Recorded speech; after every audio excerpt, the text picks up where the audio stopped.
नमः शिवाय।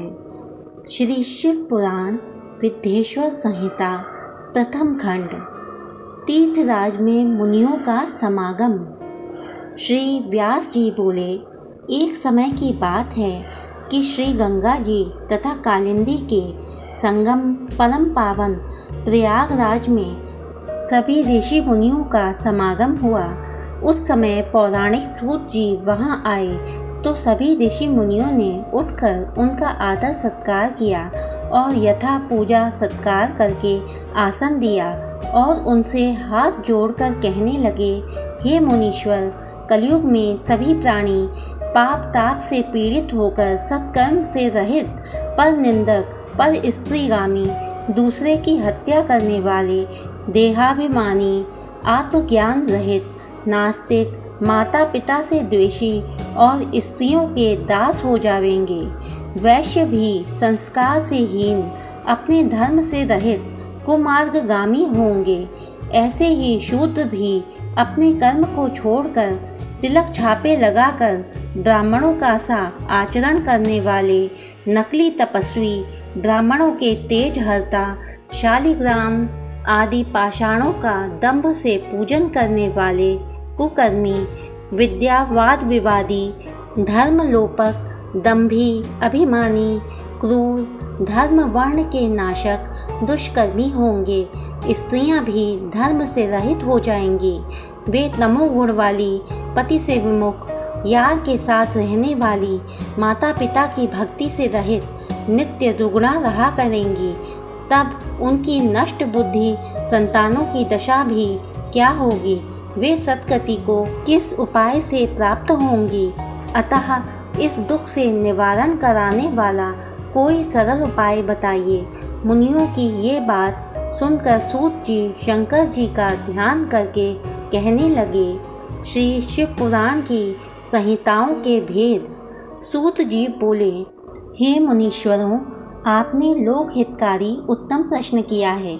कलि के पापों का नाश करने वाला परमार्थदायक यह शिव पुराण वेदांत का भी सर्वस्व है, जिसके पढ़ने सुनने से मुक्ति पद की प्राप्ति होती है।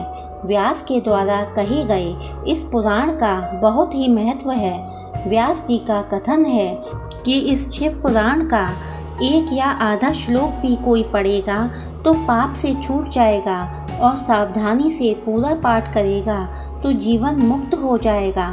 इसके अनुसार आचरण करने वाला तो एक एक अश्वमेध यज्ञ का फल प्राप्त करता है। शिव जी ने इस सुधा को स्वयं उपनिषद रूपी समुद्र से मंथन करके निकाला है। अतः जो कोई इसका पान करेगा वह अमर हो जाएगा। इसमें धर्म, अर्थ, काम और मोक्ष चारों पदार्थों का विवेचन है, उनकी प्राप्ति के उपाय हैं तथा शिव जी की लीला और सभी ज्ञान विज्ञान है। शिव जी ने इसे पहले 1,00,000 श्लोकों का बनाया था।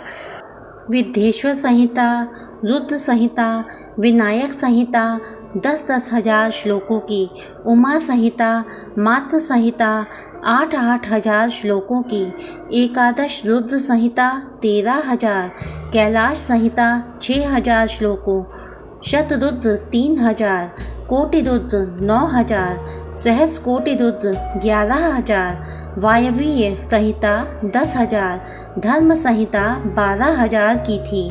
परंतु अब कलयुगी जीवों के उद्धार हेतु शिव जी ने 24,000 श्लोकों का ही कर दिया है। अब इसमें विद्येश्वर संहिता, रुद्र संहिता, शतरुद्र संहिता, कोटि रुद्र संहिता, श्री उमा संहिता, श्री कैलाश संहिता, वायवीय संहिताएं हैं। जो सप्त संहितामय शिव पुराण का पाठ करता है वह जीवन मुक्त हो जाता है। यह सब पुराणों में श्रेष्ठ तथा जीवों का कल्याण कारक है। ब्रह्मा जी का उपदेश। सूत जी बोले, हे ऋषियों, पूर्व काल में जब कल्पों का नाश हो गया और उसमें बाद में पुनः इस कल्प का प्रादुर्भाव हुआ, तब 6 कुलीन मुनियों ने सृष्टि के आरंभ होने पर विचार किया कि सबसे परे है या नहीं। इसके निर्णय के लिए ये लोग ब्रह्मा जी के पास गए। ब्रह्मा जी ने कहा कि जो सबसे पहले उत्पन्न हुआ है उसमें मन वाणी की कोई गति नहीं है तथा जो ब्रह्म, इंद्र, रुद्र आदि महाभूतों और इंद्रियों की उत्पत्ति एवं सारे जगत की उत्पत्ति करने वाला है वही सबसे परे है। ऐसे सर्वज्ञ जगदीश्वर महादेव जी ही हैं जो भक्ति के द्वारा दर्शन देते हैं। रुद्र आदि देव भी उनके दर्शनों की अभिलाषा करते हैं। उनके प्रसाद से, भक्ति से ही उनके प्रसाद की प्राप्ति होती है। जिस प्रकार बीज से अंकुर और अंकुर से बीज की उत्पत्ति होती है, अतः आप लोग महादेव जी की प्रसन्नता के लिए एक दीर्घ यज्ञ का सत्र बनाइए जिसमें शिव जी की कृपा से आपको साध्य और साधन का ज्ञान होगा। मुनियों ने पूछा, हे भगवान, यह साध्य और साधन क्या है? ब्रह्मा जी ने कहा कि साध्य शिव पद है और साधन उनकी सेवा करना है। वेद विधि से उनकी आराधना करने पर उनकी प्राप्ति होती है। जो जैसा करता है उसे वैसा ही फल मिलता है। कान से सुनना, वचन से कहना तथा मन से मनन करना भी एक महान साधन है, क्योंकि वे महेश्वर सर्वथा ही सुनने, कीर्तन करने तथा मनन करने योग्य हैं। अतः साध्य तक पहुँचने के लिए साधन पर जुट जाना चाहिए। गुरु के द्वारा शिव योग को प्राप्त करें। पहले कुछ क्लेश अवश्य आ सकता है, परंतु बाद में परमानंद की प्राप्ति होती है। ओम नमः शिवाय।